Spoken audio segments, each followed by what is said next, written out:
വിശുദ്ധ ഖുർആൻ വിവരണം അധ്യായം 27 61, 62 സൂക്തങ്ങളുടെ അർത്ഥവും അതിൻ്റെ വിശദീകരണവും.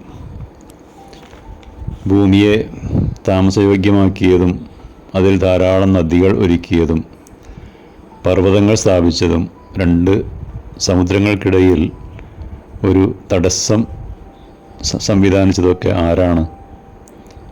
സാക്ഷാൽ ദൈവത്തോടൊപ്പം മറ്റു വല്ല ദൈവങ്ങൾക്കും അതിൽ പങ്കുണ്ടോ? ജനങ്ങളിലധികവും അതൊന്നും മനസ്സിലാക്കുന്നില്ല. അതേപോലെ ദുരിതബാധിതൻ്റെ പ്രാർത്ഥന കേൾക്കുകയും അത് പരിഹരിക്കുകയും ചെയ്യുന്നവൻ ആരാണ്? നിങ്ങളെ ഭൂമിയിലെ പ്രതിനിധികളാക്കിയവൻ ആരാണ്? സാക്ഷാൽ ദൈവത്തോടൊപ്പം മറ്റു വല്ല ദൈവങ്ങളുമുണ്ടോ? അല്പം മാത്രമേ നിങ്ങൾ ചിന്തിക്കുന്നുള്ളൂ. സാക്ഷാൽ ദൈവത്തിൻ്റെ അപാരമായ കഴിവുകളിലേക്ക് മനുഷ്യശ്രദ്ധ ക്ഷണിക്കുകയാണ് ഈ സൂക്തങ്ങളിലൂടെ. മനുഷ്യർക്കും പക്ഷിമൃഗാദികൾക്കും ജീവിക്കാൻ ആവശ്യമായ രീതിയിൽ ഈ ഭൂമിയെ വാസയോഗ്യമാക്കി തീർത്തത് സാക്ഷാൽ ആ ഏകദൈവമല്ലാതെ മറ്റാരാണ് എന്നാണ് ഇവിടെ ചോദിക്കുന്നത്.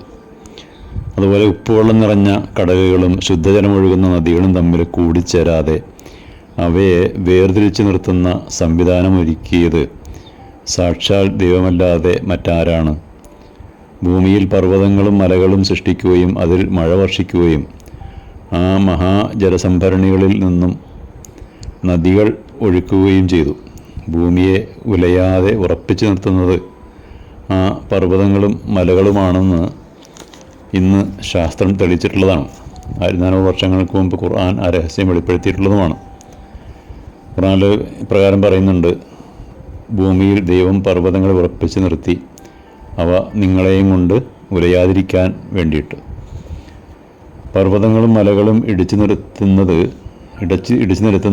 പ്രകൃതിയുടെ സന്തുലനം നഷ്ടപ്പെടുത്തുകയും ഭൂകമ്പങ്ങൾക്കും അതുപോലെ ഭൂമി കുലുക്കങ്ങൾക്കൊക്കെ കാരണമാകുമെന്ന് ശാസ്ത്രം തെളിയിച്ചിട്ടുള്ളതാണ്. ജനങ്ങളെ ദുരിതങ്ങളും വിപത്തുകളും ബാധിക്കുമ്പോൾ അവർ വിലപിക്കുകയാണ് ദൈവമേ എന്ന് വിളിച്ചുകൊണ്ട്. അപ്പോൾ ഇത്തരം സന്ദർഭങ്ങളിൽ ദുരിതബാധിതരുടെ പ്രാർത്ഥന കേൾക്കുകയും അവർക്ക് ആശ്വാസം നൽകുകയും ചെയ്യുന്നത് സാക്ഷാൽ ദൈവമല്ലാതെ മറ്റാരാണ് എന്ന ഈ ഖുർആൻ്റെ ഈ ചോദ്യത്തിന് മുമ്പിൽ മനുഷ്യർക്ക് ഉത്തരം മുട്ടുകയാണ്.